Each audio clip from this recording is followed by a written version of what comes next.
we saw things like bootleg merch, like, fake plushies, even before the pilot came out. So that was already like, whoa, what is going on here? But yeah, and then hearing about things like live shows and all these things happening that technically like aren't legal and probably people shouldn't be doing that, but it's still kind of an honor to just see how so many people have kind of how this has resonated with so many people. Hello, everyone, and welcome to One Story Building, where my black blanket is back. The big black bug bled black blood. The big black bug bled black blood. Anyway, today's guest is animator, lead animator, and Annie-nominated animator. He isn't just any animator; he's an Annie animator. It's Kevin Temmers. Welcome to One Story Building. Hi, thank you so much for having me and all that alliteration. I love it. Oh, I warmed up before this part I'm going to do right now. That was all part of the plan. So, of course, I was going to ask you about your humble beginnings, your inspirations that made you the man that you are today. But let's just forget about that for a second, because I didn't have to do that much digging to find out new things about you. But what I Oh, did stumble upon is that you interned at Jib Jab, I the did. put your face on a cartoon dancing body.com. So Yes. let's start there. How did you get your foot in the Jib Jab door? Yes, very good question. So I had gone to art college, Ringling College of Art and Design, and while I was there, a lot of recruiters would come to the campus to do interviews, and one of them was Jib Jab, and so they did an interview with me there, and I also sent them my stuff, and they liked my stuff, and they said, "Hey, you want to do an internship?" And I believe that was between my junior and senior year of college, so that summer in between. And yeah, and I did an internship there, and it was a blast. I mean, yeah, I got to work a little bit on their show Storybots, and I got to do one of their greeting cards where you put your face on an animation, and it was pretty funny because they had like a placeholder face that just kind of stares into your soul. So as I animated these like elves in Santa's workshop, I just have a picture of someone just staring at me the whole time, and it was quite an interesting experience. But yeah, everyone there was super nice, um, and I learned a lot, and it was a really cool first experience in the industry. And of course, after that, you then worked on big movies like Ferdinand and Ice Age, the asteroid one. But this was still early days for you. Let's would it be accurate to call you at that time when you're working on those movies a junior animator? Do you think that's an appropriate Yes, term? Okay, so what yeah, what that was what definitely that jobs? was my title. Right. Okay, perfect. What jobs were you given to do as a junior animator on those big movies? Yeah, yeah. So I would handle they would give me shots in the movies, but because I was a junior, they would often be on the smaller side. They didn't want to trust me with too much back then. So a lot of like kind of short shots, sometimes like like head turns and things like that. I did a bit of like crowd animation. Um, I'm trying to remember. I don't think I really did. I think I did a tiny bit of lip sync animation on Ice Age, but not a whole lot. I was still kind of rusty and getting used to the process and working in the industry. But I felt like I learned a ton there. Blue Sky also started with an internship, and they kind of took us through this crash course.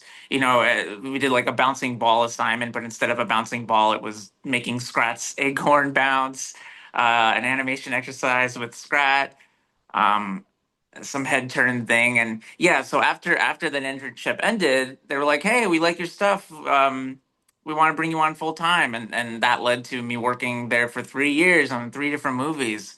And yeah, I learned a whole lot. Again, super awesome people worked there, and yeah, and then that kind of just like set me on my path, for the rest of my career. You say lip sync as if it's like this difficult, prestigious level of animation. Like, do people dread doing lip sync more than they would dread like turn the character's head or have them walk down a road? I think quite the opposite. I think, or especially like, when I was a younger animator in the industry, I really wanted to go after more challenging shots. But, because I still wasn't at that skill level yet, they wanted to give me easier things to do to kind of like, work my way up to the more tricky stuff. But no, I love doing like lip sync acting, character acting, all that stuff. And I'm glad that I get to do a lot more of that stuff now that, I've grown as an animator. Yeah. It would have been easy to do the lip sync for the mammoth from Ice Age because his trunk covers his entire mouth and it just wobbles around. Yes, I did a short shot of oh my God, Peaches, Manny's Hmm. daughter. So one of the mammoths, voiced by Kiki Palmer, and I got to have her talk for a little bit. And you're right, the trunk does cover the mouth a lot of the time, so that does make it a lot easier. But then it also means you have to kind of focus on the body language, the head, the utilizing what you can see in order to Hmm. convey the acting and the emotion. Hmm. I've heard it get said that 2D animation is actually animation because you're taking an image and you're animating everything that we see, whereas 3D animation is essentially digital puppeteering, where you've got a model and you Mm. move it around and you move the camera around. Do you agree with that description? I mean, I think that 2D animation is like a whole other skill set that I have so much respect for and I'm not very good at myself. But I personally would classify anything where you're creating the illusion of movement as animation, right? So anything from stop motion puppetry to digital puppetry to traditional hand drawn. I think anything where you're making something that isn't actually moving look like it's moving, I consider that animation. So if someday in the future they create new weird methods of animation that are unlike anything we currently have, I would still classify it as animation if you're creating the illusion of life. Yeah, because 3D animation is probably the most technologically dependent thing that someone can do because someone who's Mhm. like a 2D animator, they could draw a bunch of things on a flip book and then flip through it. Someone could get a chisel and a rock and then write a book technically. So aren't you a little bit worried that if like a solar flare goes off and all of our electricity goes dead, that you just won't be able to do anything anymore as a 3D That animator? funny enough, that thought has occurred to me of like, yeah, what happens if somehow we lose all the internet, all electricity? What would I do? And I'm not exactly sure. I think I would just get back into drawing or something like that. Yeah, maybe figure out 2D animation. I mean, I'm not the best draftsman, so I think that was when I was in art college. We had to take a traditional animation class, and it was pretty fun, but really challenging. And I think one of the most challenging things for me was drawing the character consistently each time, right? Drawing them with the same volume, the same everything lining up. It just I don't know. It didn't really occur, or it was something that I definitely struggled with, and that's why I really like the computer because then you don't have to worry about the consistency. Instead, you can focus on the fun part of just moving the character around and posing them. But at the end of the day, I really see each different type of animation as like they're all just different tools, right? Traditional animation, you have a pen and paper. Computer animation, you have the computer. They're just different tools and methods of creating this illusion of life and moving things around, but they all share similar principles, right? Even though I'm animating on the computer, I'm still constantly thinking about the 2D principles of animation, thinking about, squash and stretch, appeal, pose to pose, all this different stuff. So, I think we should all just get along. All the different types should just, I don't think one is better than the other. I honestly think all of them are super important. I have so much respect for 2D animation and stop motion animation. And I think they should continue to coexist with computer animation. They're all very special and special to me. Like growing up, I watched a bunch of that stuff 2D animation, CG animation and stop motion. And yeah, so I hope that they all continue to thrive and be, big art forms. I should ask, what were the uh, shows, video games, other things that you were watching growing up that inspired you to be an animator, just generally? Yeah, I mean, as a kid, I feel like I absorbed so much. I just consumed so much media. I mean, of course, the Disney animated movies, Disney and Pixar, uh, Cartoon Network, 90s cartoons, the Nickelodeon, Disney Channel, just everything. And then, of course, like Nintendo games, that was a big defining part of me getting into art. So yeah, really just I would just watch and play so many different things. And at the time, I didn't realize how much it was sort of like building this arsenal of information in my mind, that I feel like I utilize a lot now as an adult. Just all the things I grew up with, all the animation tropes, everything. I'm always like pulling back to those memories and those inspirations. Years and years ago, I watched a behind the scenes featurette on the DVD of the stop motion film Corpse Bride. And one Ooh, of the animators, the stop motion animators, said that animation is acting for shy people. So the question yes. is, have you done any physical facial expression theater acting ever in your life?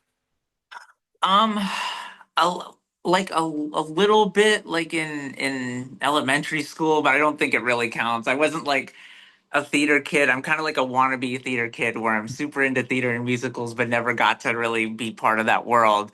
So I do feel like this is a way of me living that without having to go up on stage.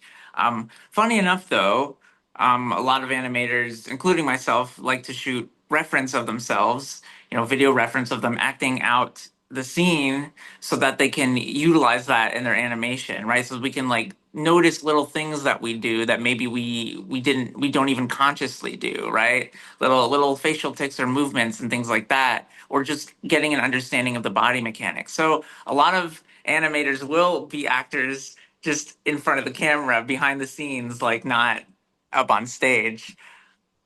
Very useful when you want to draw a hand. It's like, what do hands look like? And you hold up your own hand. It's like, oh, Yep, you okay, hold it what your own. Yep, what angle do I put exactly. it at? What are they doing? So, in reference to the little toys on your shelf Yes. behind you, um, the Amazing Digital Circus was nominated for an Annie. You have over 400,000 YouTube subscribers, but most importantly, for this point I'm making, the pilot of Digital Circus right now has over 360 million views. Now, let's not lie and say that 360 million people watched the entire episode. But what they did do is click on the thumbnail that has Kane and Pomni doing a thing. It's purely visual. They didn't click on the soundtrack or the voice acting or the story. They clicked on that visual. And that's your work. That's what you did. So at this moment, do you feel famous? Um, it goes back and forth because I think there is a whole bunch of really talented artists, right? We all work together as a team to make that a reality, to bring Goose Works' vision to life. And so I think we're all equally responsible for it. Um, the funny thing is that I feel like Digital Circus has become this phenomenon that's almost like separate from myself, right? It feels like it's become this huge big thing that it's like, oh yeah, that's Digital Circus, that's a thing. And I'm just sort of like, I've sort of like attached myself. I saw this like big thing coming and I just sort of clinged onto it and I'm like there for the ride. So I just feel lucky to be here, to kind of be able to be a part of it. But I think there's just something special in there, special in Goose's vision, and just the fact that Glitch Productions brought together so many really talented people. Like I feel so blessed for my super talented team of animators who they're always inspiring me, and I'm always learning from them. And then just every department, like you animate your work, and you're like, okay, that's done. You send it off, and then you see what like the lighting department and compositing and 3D modeling and rigging, just all these other people, you can just see all their talents making your work even better with each step until it finally gets to that final stage. So individually, I don't think I'm really famous. I think together we came together and made something that became famous. And I think that's kind of the most important thing, right? Is that like just making stuff that you can be proud of and making stuff that brings people happiness. And it sure seems like it's bringing people happiness, or maybe people are hate watching it 300 million times. Who knows? But I'm hoping it makes some people happy. Well, aside from Gooseworks, I'd like to think that you're the most qualified person to talk about the show just in general, because you're the one who, among a few other people, control the aesthetic of the show. So, what was the process of all this coming together? How did you join, and how did you decide how the show looks and moves around? Yeah, yeah, great question. So uh, Kevin, the CEO Glitch, had reached out to me and said, "Hey, we're working on this new show. Would you be interested in maybe animating a trailer for it, and or maybe even working for us full time?" At the time, I already had a job at another company, so I was a little hesitant to just walk away. So I said, "Hey, I'll do the trailer. I'll do the freelance trailer." So I started working on it, and that was the one with like Kane and Pomney. And as I was working on it, Kevin reached out to me again and said, "Hey, can we have a little video chat?" And I was terrified because I thought, "Oh my gosh, he hates what I'm doing. He's gonna let me go from this freelance." And lo and behold, he says, "Hey, we really like what you're doing, and we want to ask you again if you'd like to be a full time lead animator here." And I thought about it, um, because at the time I was like, "This is a studio in Australia. How would this even legally work? How can I legally remotely work from them from the US?" Um, it turns out we were able to figure that out with an EOR and everything. But yeah, at the time I was like, this is a big risk. I'm walking away from something into something else. But I was like, you know what? This is an incredible opportunity. I can't say no to this. And so I said yes. And they brought me on. And yeah, and in terms of like the figuring out the style. So, Goose, the showrunner, show creator, definitely had a lot of vision to begin with, right? I think she already had a ton of ideas about what she wanted, and those ideas and her guidance definitely helped me as I was trying to figure things out. She knew she wanted Kane to like, use his lips to sort of like express emotions and things like that. But I think the animators took that to even a better extreme. But I'm trying to think, like one thing I could talk about is like for Ragatha, right? So she's a rag doll inspired by different characters. Um, I was trying to think of different ragdoll characters that I could take inspiration from. And one of them is the character Molly from, I don't know if you've ever seen Bump in the Night. It's Oh an yeah, old yeah, yeah. yeah, an With old yeah. stop motion show. Mm, And yeah, so there's a character named Molly. She's a rag doll. Looks very similar to mm. Ragatha. And her mouth, because it's stop motion, her mouth has a stop motion style. And I thought, oh, that would be so cool to incorporate that stop motion uh, mouth on her. And so that was like my little contribution to Ragatha, that she has like a stop motion style mouth while the rest of her moves more smoothly. But yeah, the first animations I did with the other characters after the trailer were these little anim tests where we launched them as little like mini teasers to show off each character, like little character introductions. And so, I would go in, Goose would give me a guide to what she wants. There would also be storyboards. I believe I believe Robin might have done those storyboards, but I need to double check on that. But yeah, so I utilized those storyboards, and then I kind of like added my own stuff on top. And I would go back and forth with Goose on if what she likes, what she doesn't like, and we kind of just worked together to figure out how the characters would move. And that's how we kind of figured it out for the pilot. But then, as we let the other animators take on those characters, then they had all of their own unique interpretations, right? And like going back to like Kane, how they made him even more expressive than I thought he could be. And I was like, yeah, we can take this even further. So it's really cool just seeing how you can, so many like good ideas can come from anyone on a team. And that just because I'm the lead doesn't mean I'm just going to be the one teaching or inspiring them. Quite the opposite a lot of the time. A lot of the time they're teaching and inspiring me with all the, their unique interpretations of the characters. And so you'll notice from the pilot until now, the style keeps developing and getting better, and getting the animation quality keeps increasing as we keep figuring new things out, and bringing new people on. And it's just a really, really inspiring thing to see, just like how ideas can grow, and how just the people on a team can make everything stronger together. Hmm. Your videos on your YouTube channel are weirdly similar and similarly weird to those of Gooseworks. You did a funny backflip video, Gooseworks fell down the stairs, very similar. Were you aware of Gooseworks before Digital Circus was even brought up to you? I not super aware. I think I'd seen some of her like song covers on the internet, but yeah, I wasn't super aware with her stuff. But then I started looking into her stuff after they told me about her, and I was like, whoa, this is her stuff is so weird and different, and it's going to be cool to see how that's applied into a show. And I think it transferred really well. I think I really enjoy her writing style, because there's just so many unexpected twists and turns. And um yeah, it's been really cool getting to work with her, and help bring her vision to life. Hmm. The Little Runmo, I think, is a Yes, masterpiece. I love Little Runmo. This is a question I'm surprised I haven't asked anyone before now, but um, actually a bit of a pre-question. Would you say that right now, the not right now, but generally right now, the stuff that you're doing animation wise, do you think that you're at the most prestigious point in your animation career?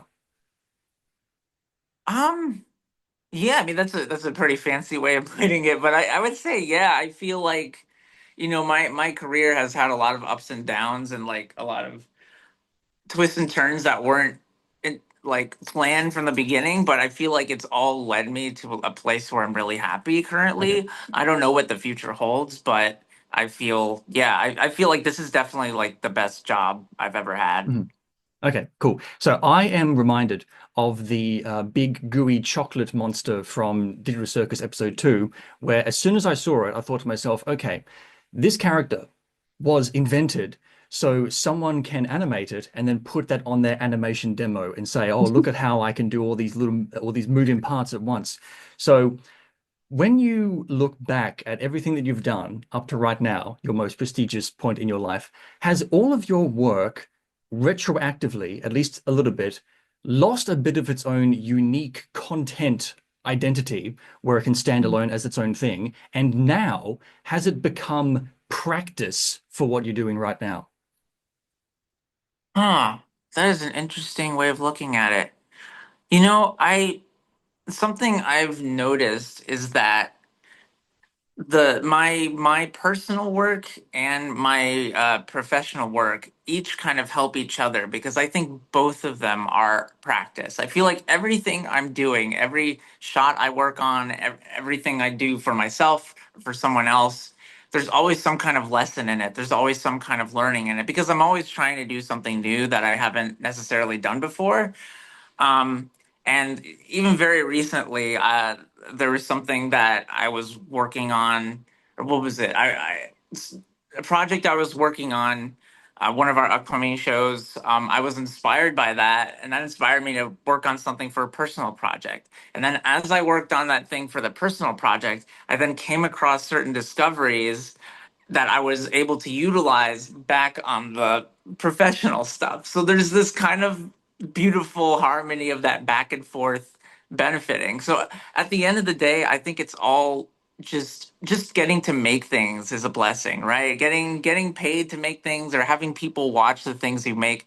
that's such a blessing and something that I feel lucky to do. And so I think as long as I get to make things and enjoy making them, I don't think it really matters if one is just practice for another, or what the identity is.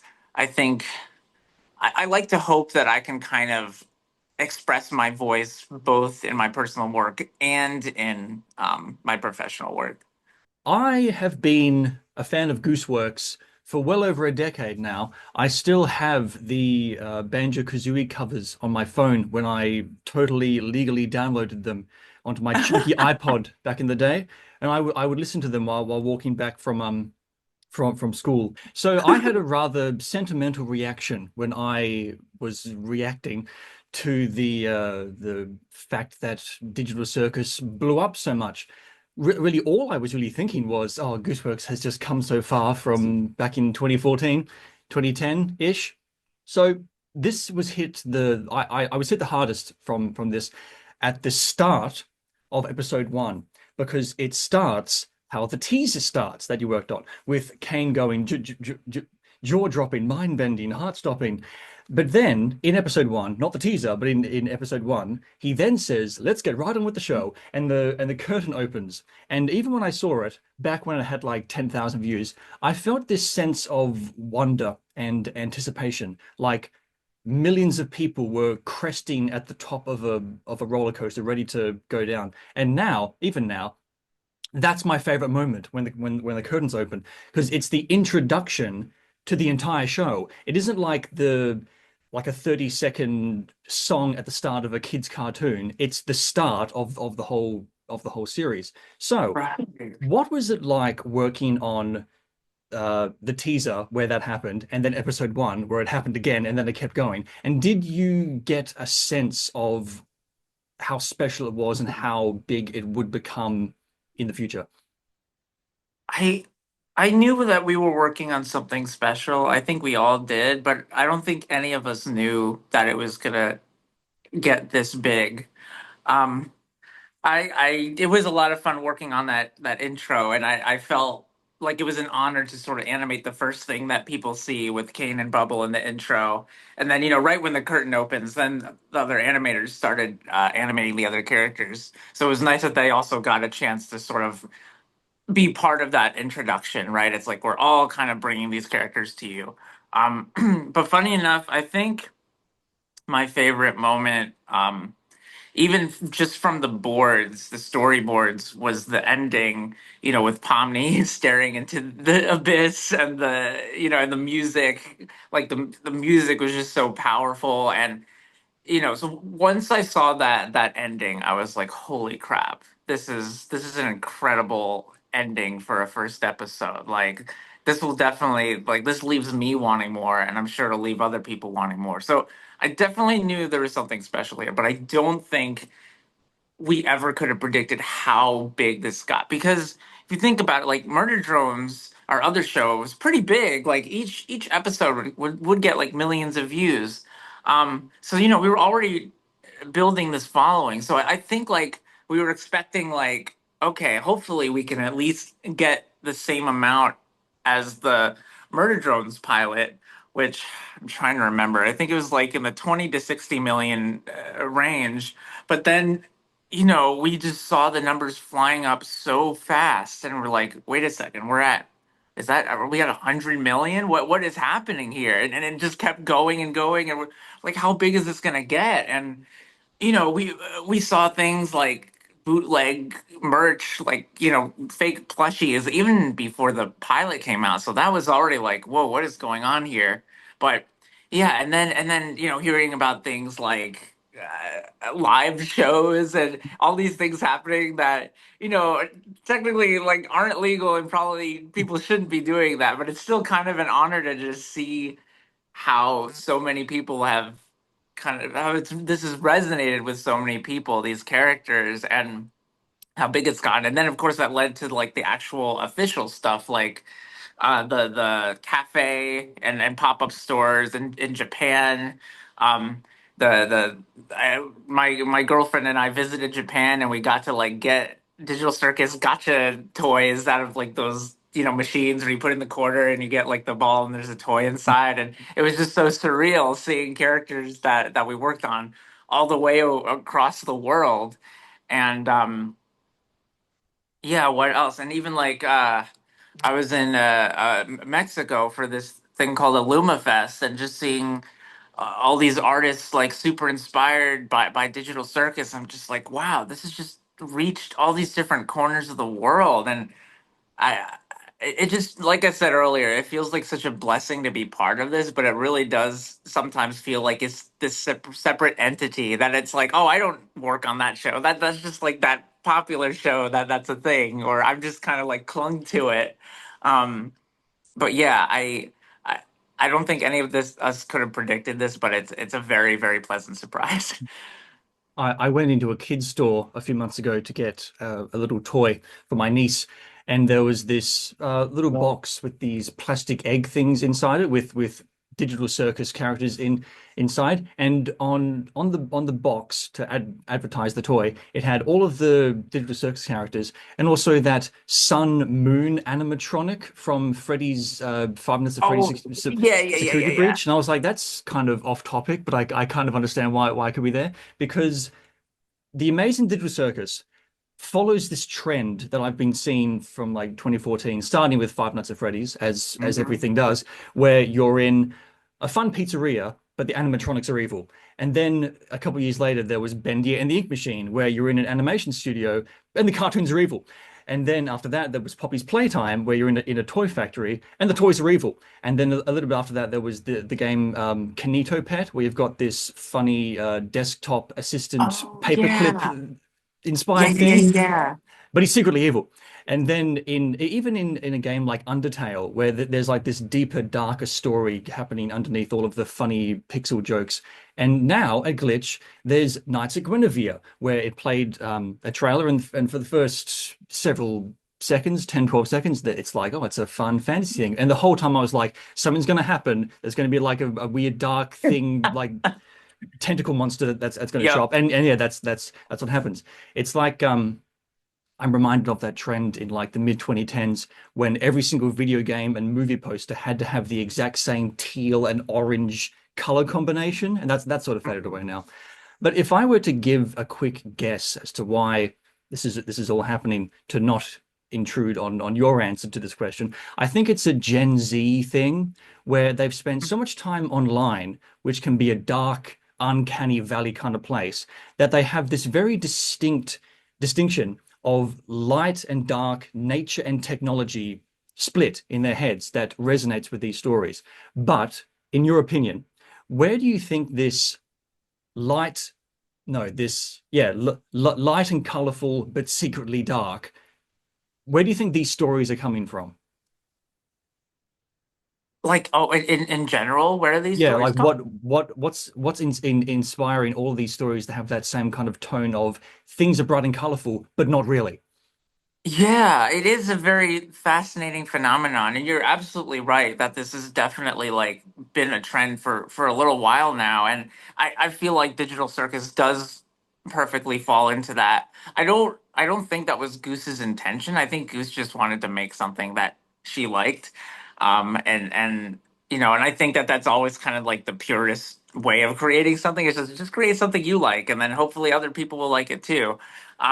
But yeah, I think it is something about that juxtaposition, right? The where it's like superficially looks cuddly and cute and fun, and then there's this darkness um beneath it. I think there is just something about that juxtaposition where like it's almost as if they kind of they're a foil to each other, right? It's like by establishing that cute aesthetic, it makes the horror even scarier because it's kind of next to the cute stuff, which is like, oh, that's so cute, and then which makes the horror stuff even more terrifying. It's like, or maybe it's like that unexpected element, right? Which arguably might be expected at this point because it's just been done so much. But I think the key to it is that is doing it in an original way, right? Is adding your own twist to it. I think there's nothing wrong with like hopping on a trend as long as you add something, right? Like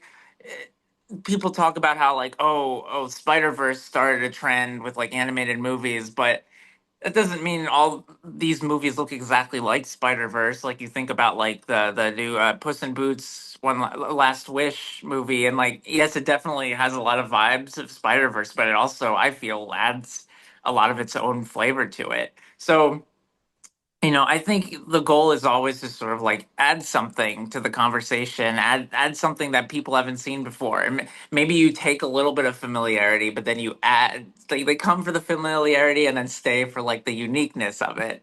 Um, but yeah, it's hard to know exactly why it intrigues people so much, and like you said, especially Gen Z. But it definitely just seems to be something that has consistently been interesting people of that generation.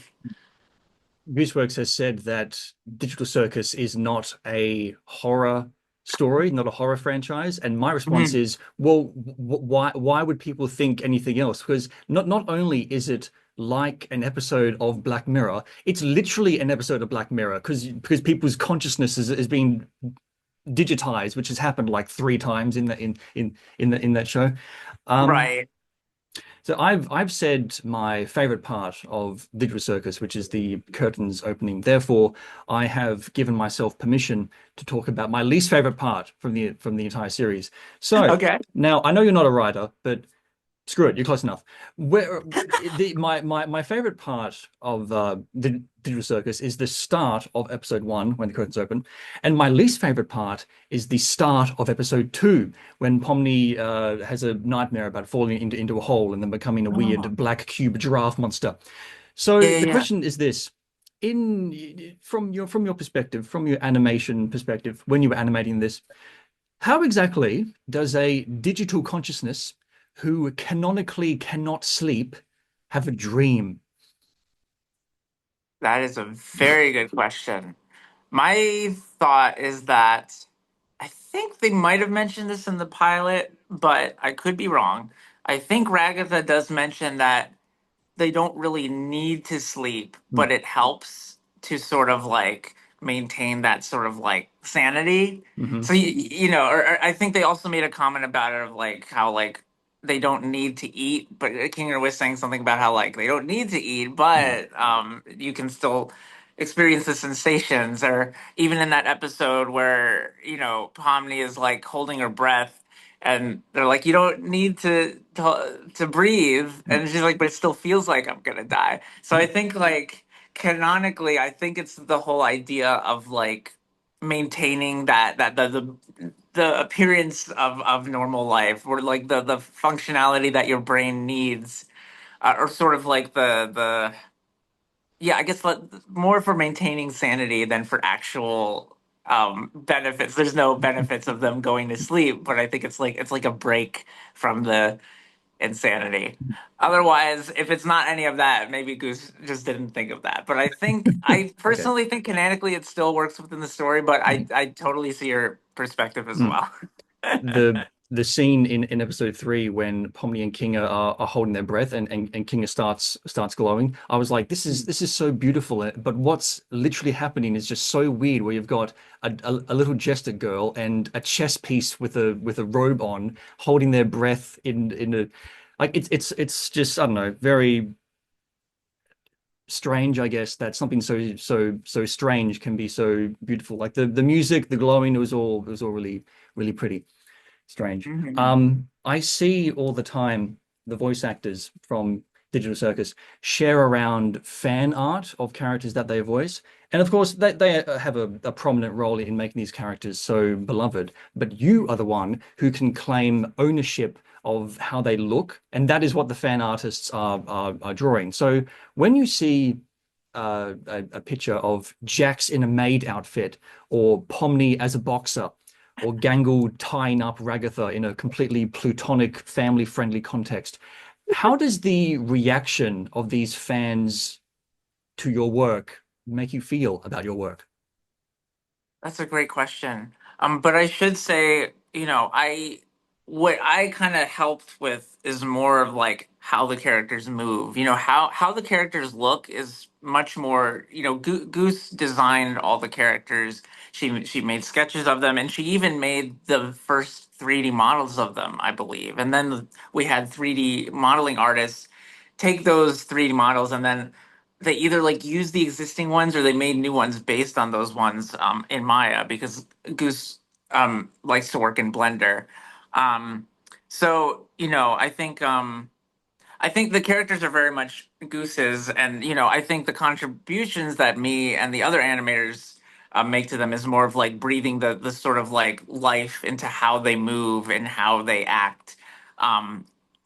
So it's definitely an extremely collaborative process. But yeah, I don't really see them as like, oh, my characters, because they're definitely Goose's, and like but in terms of like, I think if anyone like references one of our shots or something, or just like talks about, oh, I love that scene where this happened, and if it's like a scene I worked on, then it feels more like, oh, that's awesome. That's like they're sort of like what I animated, how I made them move resonated with people. So I think that's the stuff that feels like it belongs more to animators, is like, oh, in that scene, I love how the character acted, or I love how they, what was it? I did a scene where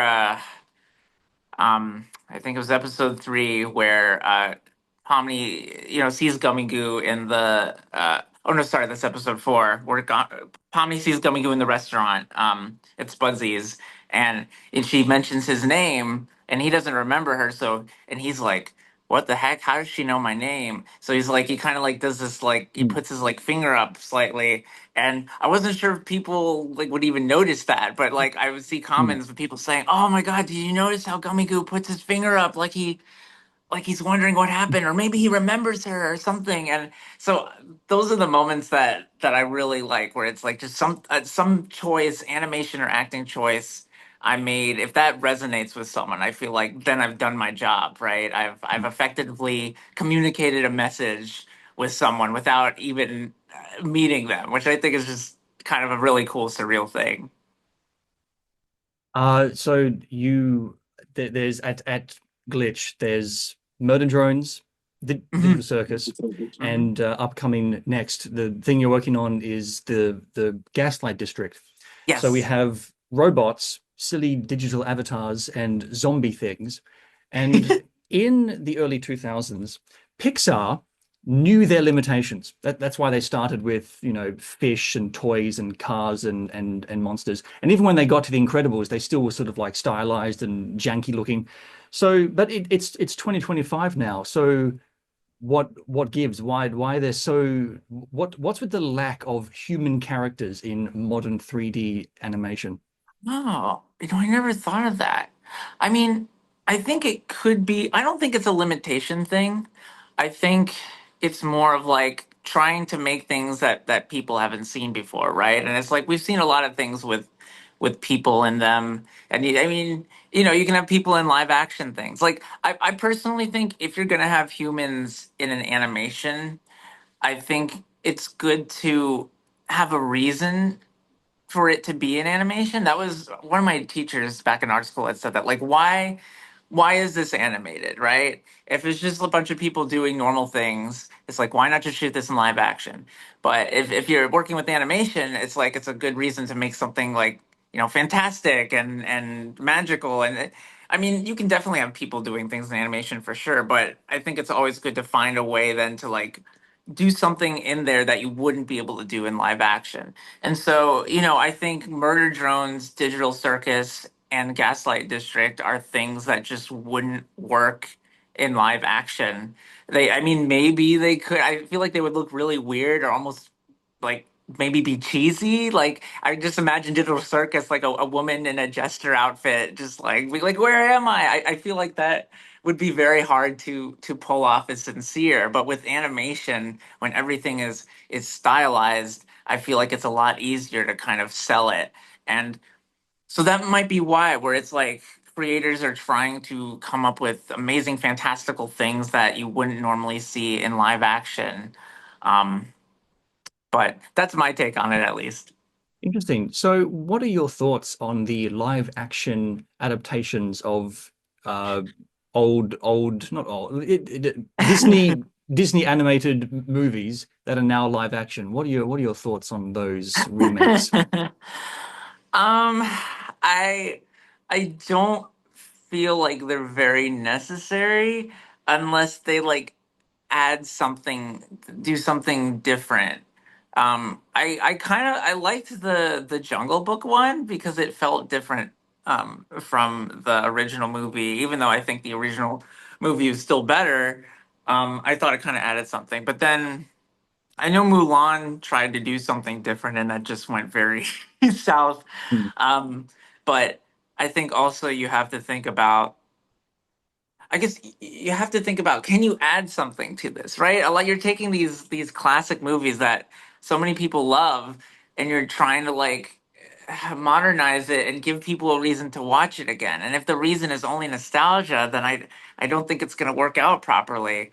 Um, I personally would be happier if they kind of stopped doing going forward with that trend, but I understand that like they make money and people are still enjoying them and going to see them, so like I get it, but I personally think I personally think studios would do better and artists would enjoy the projects they're working on more if studios embraced more original properties, you know, the way we're trying to do with with glitch. But I also, it's like they're not going to want to take those risks because, you know, sometimes a sequel is more guaranteed money. So there's so many factors that come into play and that I totally understand.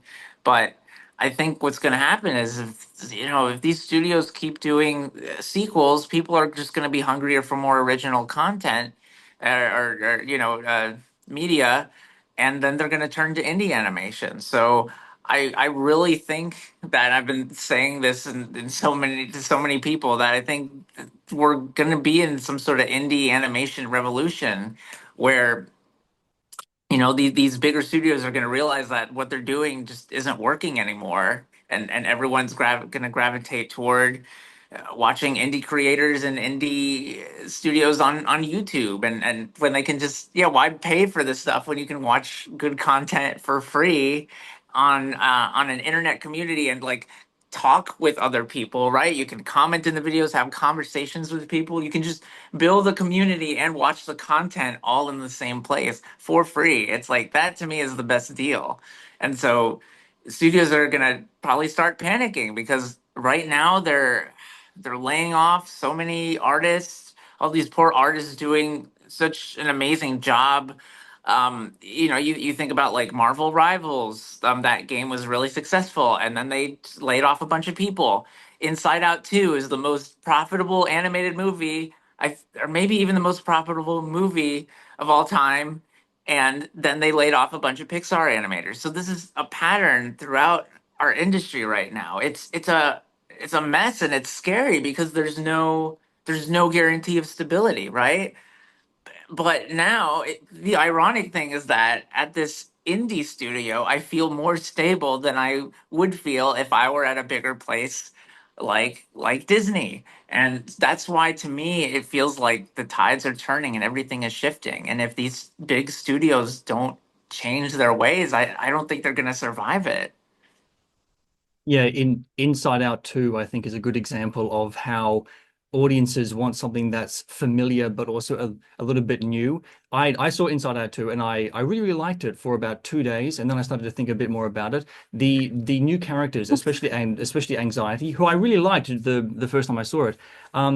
The description that Anxiety gives herself is that fear helps Riley from things that she can see, and anxiety helps Riley from things that she can't see. And I thought, Right. but that's what fear is. Even though not just that is what fear is. That's what fear was doing in the first movie when they were preparing to do stuff with Riley. Fear was like, can anyone spell meteor? Because he's expecting a meteor to like hit the school. But what Out 2 was doing is that they couldn't just have a new story with these new characters. It had to be, oh, he's some new guys, he's some new colors. It's like there's always going to be a companies that make couches and chairs, even though you could probably just refurbish them and then recycle them over and over for all time. People just want new things all the time. And maybe that's a good thing with Glitch because apparently there's no Murder Drone season two, there's no Digital Circus season two, there may not be a Gaslight District se season two. It just has to be new things all the time. Yeah, I mean, and you make a good point. That did bug me where I was like, they totally retconned Fear because Fear was definitely talking about a bunch of future things, Mm. and but I get it. They're trying to shift things around to make the characters in the new story work, um, but yeah, I think people really do crave new things, and I think there is a pattern of like people might grow up with a certain kind of media, and maybe they think, oh, this doesn't have enough of this. So then there'll be this sort of counterculture movement where, oh, we're going to create all of these new things that we didn't see growing up. Or it could be the opposite where they see things and they're inspired by them, and then they're like, I'm going to create things just like the stuff that I had growing up. But yeah, I think that we're kind of experiencing this counterculture thing now, where it's like, okay, all these studios are doing this mainstream sequels, all that stuff, and we're gonna make new stuff. We're gonna make weird things that maybe wouldn't get greenlit by a big studio, but that doesn't make it bad. That in some cases that makes it even better because it's like too quote unquote risky to be greenlit, right? And I think people are tired of creators are tired of waiting for permission from a studio from a big studio to get to bring their vision to life, and that's why you're seeing all of these indie creators on YouTube just going and making things, just getting people, hiring people, or getting friends to help them, Kickstarters. What was it, Lackadaisy made like $1 million on a Kickstarter. Like we're seeing that there is a demand for this stuff. There's a demand for new things, created by people, created by visionaries, and not created by statistics and a pie chart and a target demographic.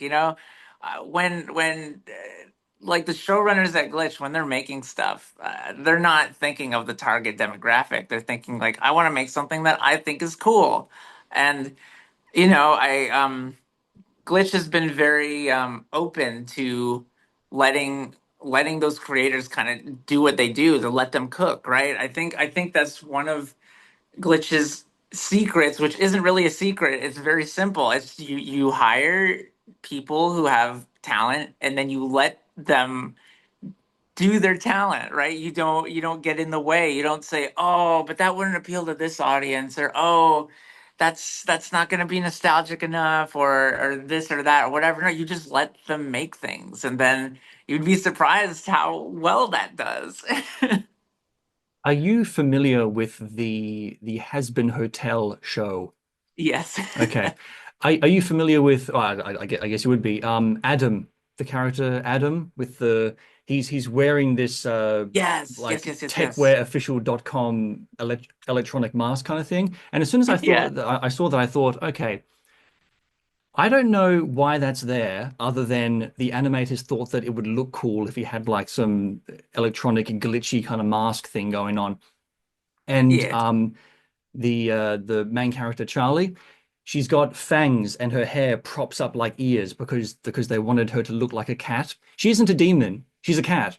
And I'm also reminded of episode 4 of Digital Circus where Gummy Goo shows up and Pomni's flirting with her, which I have an issue with, but you're not the writer. Anyway, and when Gangle finds out about that, she flips her mask upside down to look all like cross, and I'm thinking, Yeah. why is she doing that? Like she has like a human consciousness. What's the human equivalent of flipping your head upside down to do that? So that's there, like the gooey chocolate monster, that's there to look cool. So on that note, when you're given the storyboards, just the opportunity to animate something, are there ever little details that you add in because you personally think that they look cool to you? Oh yeah. Oh, absolutely. I do that all the time. I think I always look for opportunities to sneak in like weird or cool little things. Um, I think my favorite example is where we were doing a teaser for the whole season, and Kane is like talking about like, so support our show, fund our show, and all sorts of weird things can happen. And the storyboards just had like Kane like pop his face up in the camera or his eyes like pop up in the camera, and I was like, what else could I do here that would be really weird and show like, oh, we're gonna do cool weird stuff. And they had just our super talented rigging artists had just added this lattice to Kane's eyes, essentially that allowing us to morph them into different shapes and stuff. And so I was like, what if what if one of Kane's eyes became this little guy and started playing hacky sack with his other eye? And so it was like a challenge that I wanted to give myself and see if it was possible. So it was kind of like two birds in one stone. One, it was like a test of the eye lattices to see if how much they could do, and two, it was just like I wanted to like put something really weird and cool in, and I had no idea if Goose would be okay with it, if she'd think it's too weird. I showed it to her, and she's like, "This is so weird. I love it." And that's the kind of like that's the community we or the kind of culture we have at the studio, where like we're very open to weird new ideas because I think it's just like we want to do things that you haven't seen before, and to do that you have to be like open-minded to people's different ideas, even if it's not quite what you had in mind originally, because that's going back to earlier, that's how like being surrounded by other talented people that makes you better. We all are better together when we're open-minded and listen to each other in that way. And I also wanted to say, you have a really good eye for these sorts of things. I like kind of the way you think about these things, like, oh yeah, that wouldn't make sense, or yeah, mask spinning, what would be like the human connection to that? So I kind of really admire that way of thinking, and I'd be interested to see a kind of show that you would write, because I think you'd have like a very sort of unique approach Mm. to that sort of thing. Thank you. I'll be sure to make it bright and colorful, but secretly evil, so There you I can hit go. that target audience. Guaranteed success. Honestly, that probably is what it would be. The Kane's eyes playing hacky sack. I'm very surprised that that wasn't like immediately on the storyboard, because given the show, that seems like the most like weirdly logical thing to happen. Like, here's an impressive thing that we can show off. I'm surprised that wasn't just an idea right from the very start. Well, I think that's the cool thing, because we all kind of build off of each other. Like, I think like I was inspired to do that because of the other weird things that they had Kane do, and maybe like me doing that inspired people to do other even weirder things with Kane. So sometimes it's like we're all like one upping each other in a healthy way, like not in a enemy way, but like, oh, you did this, okay, well, I'm gonna try this, or I'm gonna try that thing you did, but add this on top of it. And if you keep working like that, you're just gonna create things that look even better and better as we're learning from each other and we're building off of this foundation that we're building. A high tide raises all boats. Ooh, I love that. I don't think I've heard that one before, but I love Yep, it. that's totally me. I just came up with it just then. So, the future of animation. I'm pretty sure that AI technology right now would probably be able to create an animated movie. Someone could just type in a synopsis and it would create the animations, the sound effects, it would do the voice acting. So the question for you is, are you worried? Very, very good question. To a certain extent, yes. AI has definitely been making me very anxious. Um, in fact, what was it? I just read an article that said Autodesk, the people who make Maya, the 3D software I use, just laid off like 9% of their company to replace them with AI. So it's like 1,000 people laid off for AI, and so I think my worry isn't so much that the AI is going to make stuff that's better than what we could make, but it's more like a bunch of executives are going to think that AI can do a better job, and that's going to lead to things like that, like layoffs and such. I do think like the technology is very impressive. Like it is something that intrigues me, and especially how quickly it's getting better. But I think at the end of the day, you can kind of look at Like just because AI could potentially do what an artist can, it doesn't mean it can replace artists because each artist is still going to have a unique interpretation of something, right? And that unique interpretation is what is in so much of the value. Now, I think a lot of executives will think, no, the value is in getting the work done. I just need someone to make the thing appear. And if I can cut out the middleman, if I can cut out the artist and just poop out the product, then that's fine. But it's like it's not because then you're not getting something that is truly original, right? It's borrowing pieces of data from so many different things and combining them. And yes, you could argue that artists do that as well, but I think it's through this filter, this understanding of what we're taking and sort of like we have a filter in our mind or maybe like this conscience in our mind of like, okay, what is copying, what is using as inspiration, right? We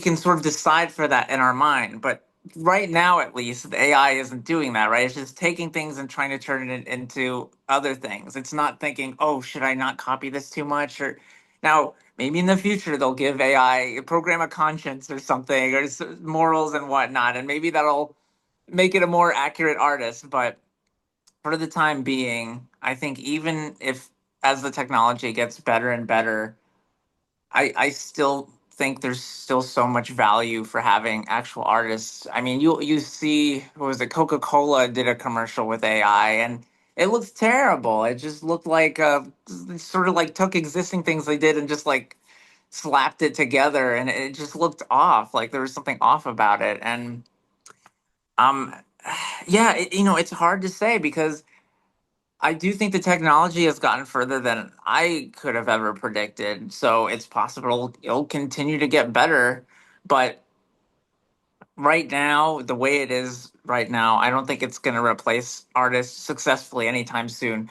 Executives might try to replace artists, but then I think they'll quickly learn that the product that they get is not going to be as good because it doesn't come from an original human place with all those filters and little factors in our minds that are above just objective objective taking pieces and plopping them down. There's so much thought and human error that like adds to the charm of it. So that's my thoughts on it now, but it definitely is something concerning, and I think it's worth discussing and continuing to talk about. And I do think we definitely need regulations to protect artists and really everyone because there's so many people at risk for losing their jobs because of AI, and we need to protect people. The one thing that a human artist has that an AI can never have is their own personal story that inspires their Yes, decisions. exactly, Hmm. absolutely. Which brings us to the final question, which I always ask at the end of this thing that I do, which is why are stories important? Ooh, I love that. I think stories are important because we we learn from them, and it's a way to like see something from someone else's eyes, right? Every time you watch a movie, read a book, play a video game, anything that has any kind of story, you're jumping outside of your own personal experience and jumping into the experience of someone else, whether they're fictional or not. um, and even if they are fictional, those experiences become real because they're based on genuine human emotion. And I think that's the way we really can learn lessons and take in messages, and is when we sort of feel like we're experiencing it ourselves, right? You can tell someone, uh, don't touch the fire, you'll get burned, but they won't really learn that lesson until they get burned themselves. And I think that stories are like a simulation of all those things happening. So you can sort of like simulate all these different lives and learn lessons from all these different lives, without having to actually live them. Kevin Temmer, thank you for coming on to One Story Building. Thank you so much. Thanks for having me.